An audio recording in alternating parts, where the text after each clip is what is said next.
Hello and welcome again to Pickle Hall Gaming. I'm your host, and today we're going to take a glorious review of a game called Super Mario 3D All-Stars, a game whose existence was proven months before the damn thing got announced. Yeah, so let's take a look at this competent compilation of Crooked Chronicles. But first, here's some background. And yes, I am recycling gags from CS188. Fight me. Super Mario 3D All-Stars was released for the Super Mario Bros. 35th anniversary, proving that nothing can kill Mario. No blue hedgehogs, no gray plastic slabs with CD discs, not even a wanker of a curmudgeon who stifles creativity as much as he tries to proliferate it. Hey, Miyamoto-san, the Soviet Union called. It wants its Stalinism back. Anyway, 3D All-Stars is the modern counterpart to Nintendo's Super Mario All-Stars for the Super Nintendo, and as such contains a number of classic Mario games. In fact, we have a 3D Mario with a camera that aged like a racist joke from the 1950s, a broken 3D Mario where Mario pretends to be Sakuya Izuyoi. Hey, Nintendo, Remilia called. She wants her maid back. And Plumbers in Space! And with that, we jump into the game. The game itself is nothing special. On the menu, we have the 3 games, all of which are significantly different from one another, courtesy of a game developer who crushes Paper Mario games like they're Polish ghettos.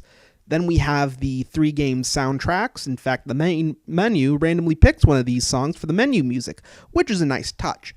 The games have been modified to mention buttons on the Switch controller so as not to confuse players, and yes, I know it's emulation, but I don't care! If you wanted to play without emulation, then buy the original console, you half-wit bach of a human being.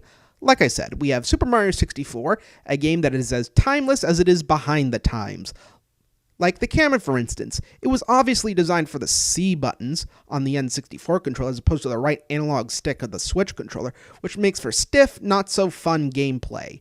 Also, the game is also the re-released version from Japan, so there is no backwards long jumping, so speedrunners can avoid this game like the coronavirus. I'm not doing Super Mario Sunshine because I'm a lazy bastard who likes his games to actually be programmed well, unlike Super Mario Sunshine, who's, got collision detection problems left and right. Super Mario Galaxy is interesting because it gives the player motion sickness as Mario jumps all around small spheres and the camera moves in a way that makes it less like a game and more like an acid trip. The game is clever with the way it handles motion controls. Use the Switch Pro controller like a TV remote and pick up all the star bits. All in all, I think this is a fine compilation. I just think the games weren't modernized enough, especially Super Mario 64, as it ages like a pedophilia joke in the competitive Smash Brothers community pre-2020. Seriously, it's that bad. All things considered, it's not a bad game collection per se, but it doesn't really go far enough in some places. And I think that negatively affects the games in this collection.